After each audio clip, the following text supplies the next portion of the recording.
Welcome to the Couple to Couple League PeakDay Podcast, where we talk about fertility and natural family planning with our friends. Today's guest is Matthew Holt with Pro-Life Investing. Hi, Martha. Matthew. Thank you for having me. Absolutely. I'm so excited to talk with you and to discuss this really important aspect of investing. Yeah, I'm excited to be here. Thanks for the invitation. Great. Just a little intro on Matthew. He is a licensed financial advisor and the founder of Pro-Life Investing, a financial services firm offering education, financial advice, and investment products that protect the unborn and advance a culture of life. Matthew's career in financial services began in 2003, but took a decisive turn in 2017 when he started pursuing faith-based investing for his clients. In 2023, he launched Pro-Life Investing to help the pro-life community understand the gap between their values and the companies they own in their retirement and investment accounts. Matthew specializes in helping retirees and pre-retirees plan for a successful and meaningful retirement, all without violating their deeply held beliefs. Matthew and his wife have 4 young children, and they live in Missouri. Thank you again, Matthew, for Yeah, being that's on the me. podcast. Thanks for having me. Yeah. So tell us a little bit about your family. I've got 4 kiddos. I got 3 boys, and I have 1 little girl, and amazing kids. And we live out here in the Kansas City metro. Okay. My wife and I are both from San Jose, California. And we've been out here for about the last five years now. Okay. And moved out here for ministry purposes. And my family is wonderful. I love them. My wife is a stay-at-home mom. Okay. And she's amazing. She is just doing a fantastic job. She's also homeschooling. We'll be homeschooling 4 kids. Right now it's just 2. Oh. But she's got a whole curriculum lined up, and teaches on the Word and how to pray, and so she's doing a fantastic job. So I'm a blessed man. I'll say that.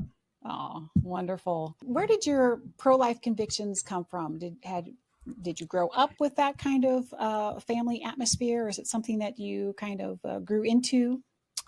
Yeah, my mom and my aunt, my mom's sister, have been volunteering.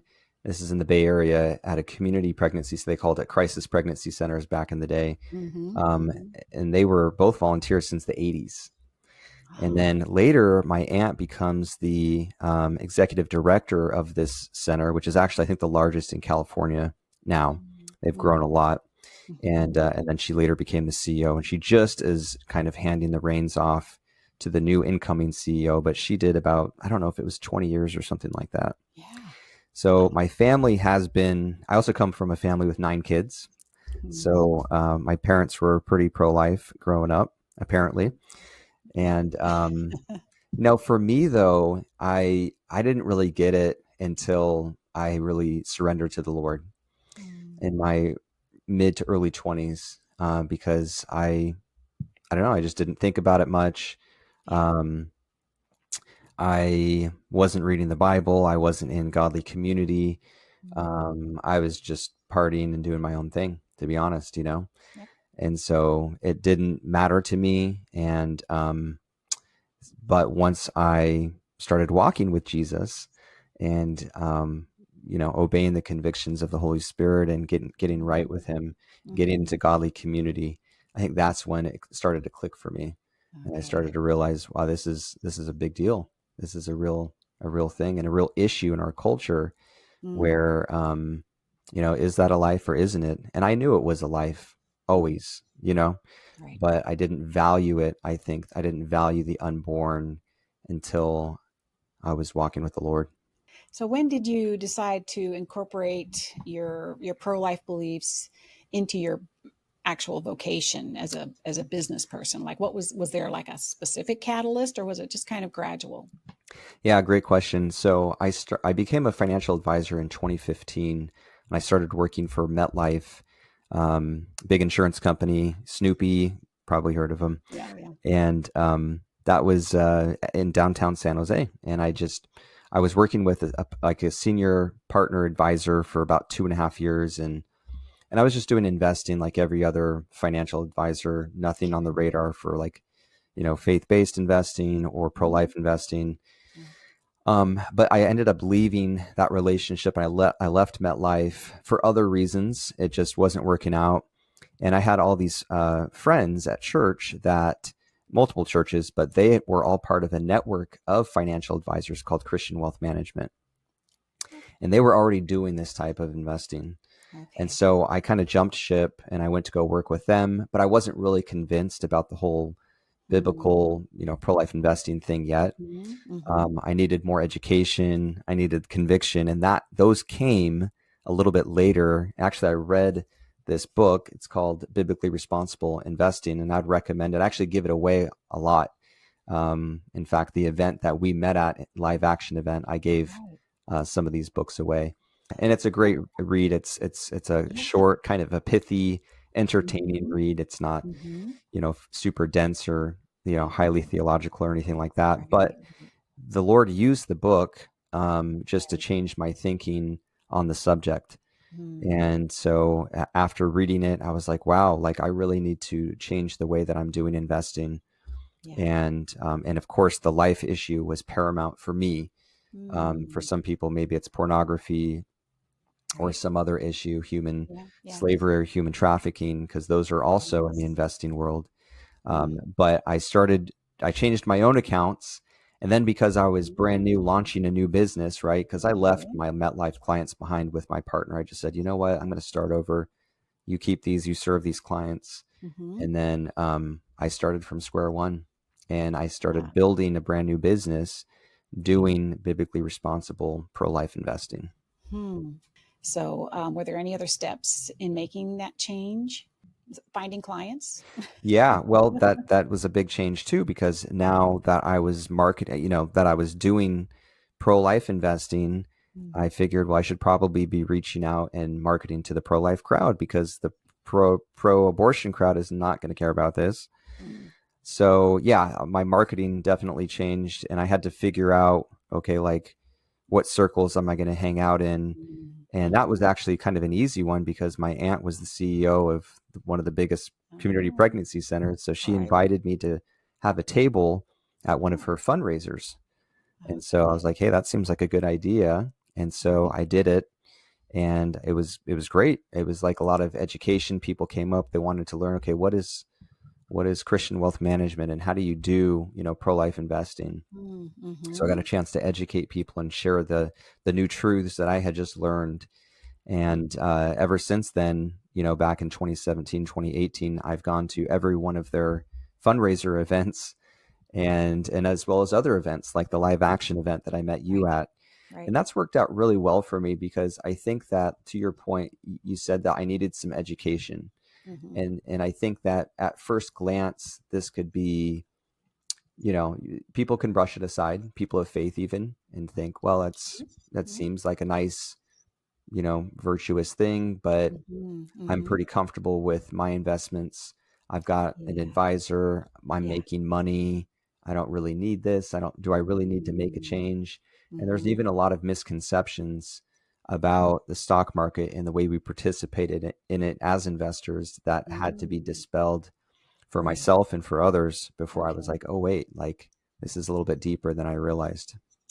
That kind of leads me to my next question about, challenges that you faced. What besides, your own personal education were the challenges? Well, yeah, one is like, what is the performance? Everyone just immediately thinks, if I do this type of investing, I'm going to be sacrificing rate of return, which is not necessarily true. The other one, and I've got a good verse to share on this one that I was going to share later, but Matthew 6, Jesus talks about where your treasure is, that is where your heart is going to be also. And so, and if you have money in the stock market, again, if you've done well, if you've got a lot of money in the stock market, it can be even harder for some people to make that shift, because again, what is familiar and what is comfortable is hard to turn away from. Right. And so you might have somebody, and I've talked to pastors, I've talked to people that have been on the board of churches and ministries, and they hear about this, but it just doesn't resonate. There's not the conviction. And I don't pressure anybody either, because like I said, I had my own process where God had to teach me about it. Right. And so I try to educate people. That's why I gave the book away for free. And we do a free impact report at Pro-Life Investing, which is something that's really powerful, where people can actually get a look under the hood of their own investment accounts from a value standpoint, and find out, okay, what are the companies that I own, and what are those companies doing to turn a profit? Right. And that is very eye-opening for people. Yeah. And that oftentimes can be the impetus that leads to change. Let's maybe talk about the blessings that Sure. you've experienced as Yeah. you're in this process. I want to share a verse. This is Psalm 37, 2 verses actually, Sure. 25 through 26. It says, I have been young and now I am old. I think this is David talking. Yet I have not seen the righteous forsaken, nor his descendants begging bread. He is ever merciful and lends, and his descendants are blessed.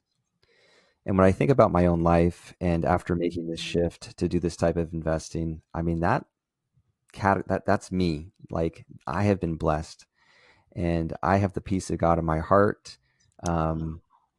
And the Lord is taking care of my family, and I've seen the Lord take care of my clients too, that have made the switch to do pro-life investing. And so God's faithful.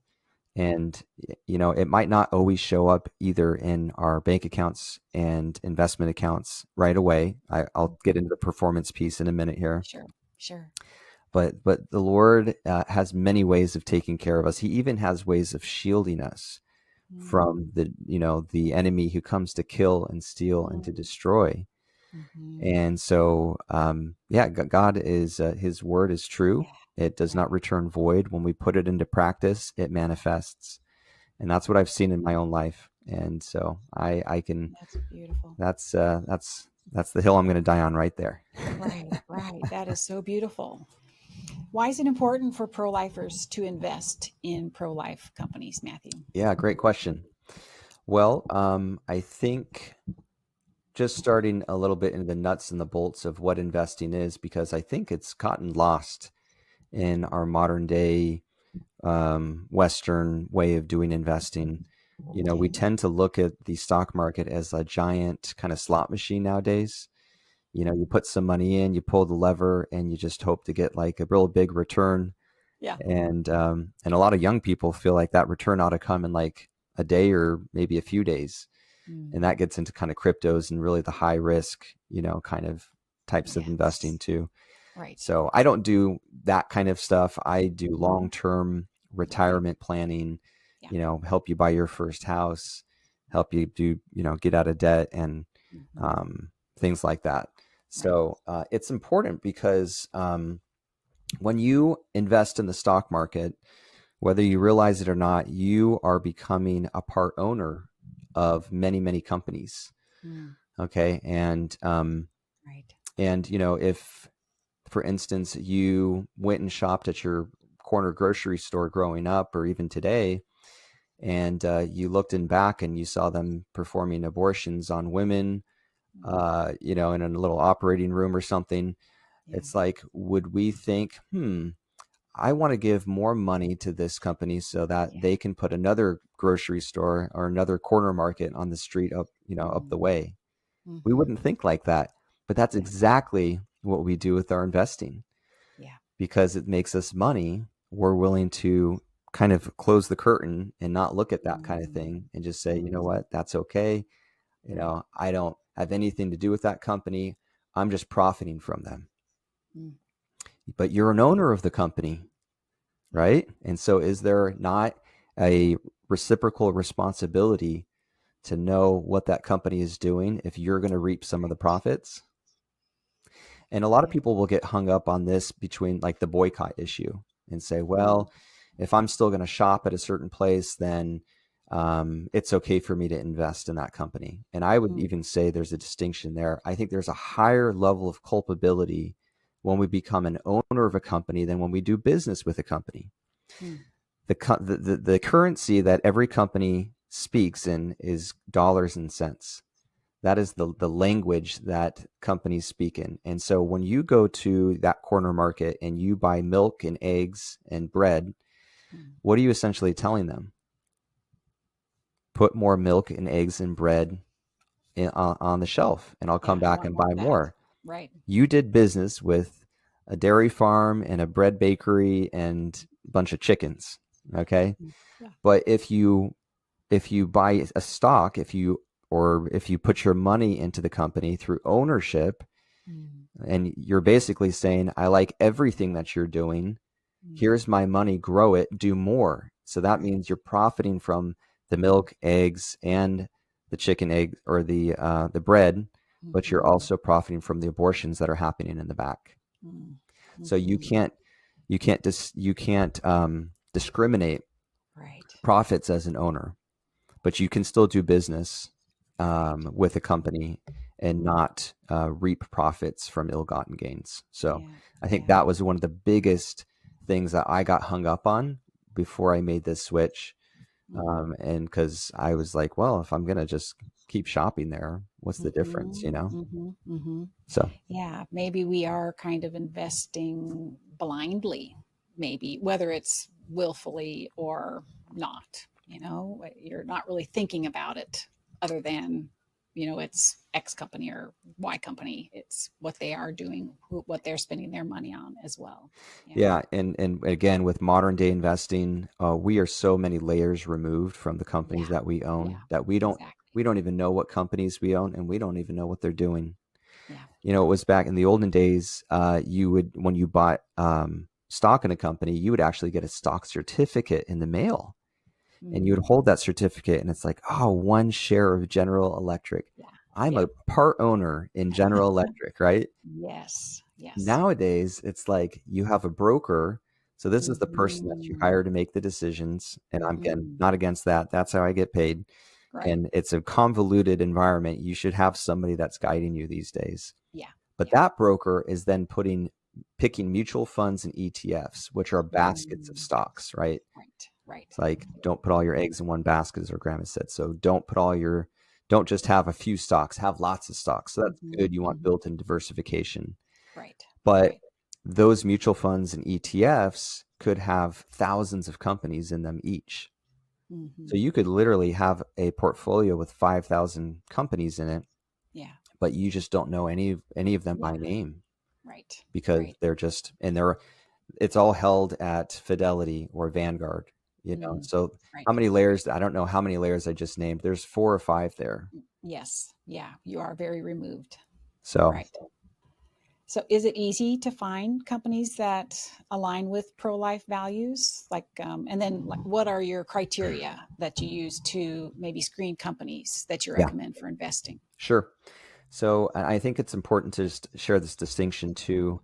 When we say pro-life companies, I mean, unfortunately, we can't invest in the Hobby Lobbies and the Chick-fil-A's of the world today because most of those companies that are staunchly pro-life and Christian and their values are private, and that's on purpose because if once they become public, they have less autonomy over those types of decisions, and they want to keep things in control, which is probably the right thing to do. So when we talk about pro-life companies that we invest in, these are all publicly traded. So they're big companies, right? And they are either neutral, and they might have some pro-life or some Christian or family values there. But the main thing we're looking at, well, number one, is it a good company that we want to invest in? But also, are these companies engaging in some of the divisive social issues of our day that have nothing to do with their bottom line? And so we're looking for companies that are focused on offering maximum value and benefit to their clients, to their customer base, to all their stakeholders, to their employees, to the surrounding environment and communities that they live in. How are they treating the people that live in all these different spheres? Are they violating biblical commandments when they're doing it? Or are they really stewarding well the people and the resources that God has entrusted to them, whether or not they know it's from God, you know? And so we want to find those companies Right. that are not profiting, again, that word from ill-gotten gains, Yeah. and that are just looking to deliver on the product or service that they are creating. Yeah. So nowadays, it's great because, you know, before the 90s, it was more difficult because there were not really any mutual fund companies, to my knowledge, that you could just go to, like a faith-based, think about like a Vanguard or like Fidelity, like they make the mutual funds that we invest in, right? Okay. So there are many fund companies nowadays that are faith-based, and they put together these mutual funds and ETFs, and they handpick quality companies, and they have their own vetting system to make sure that these companies are on the up and up, and they look at them very carefully, and they keep looking at them. And that's another thing we have to remember, that companies change. They're like people. They're run by people. Right. A good company today that's pro-life may not be a pro-life company tomorrow. Yeah, great point. And so we have to stay on top of that too.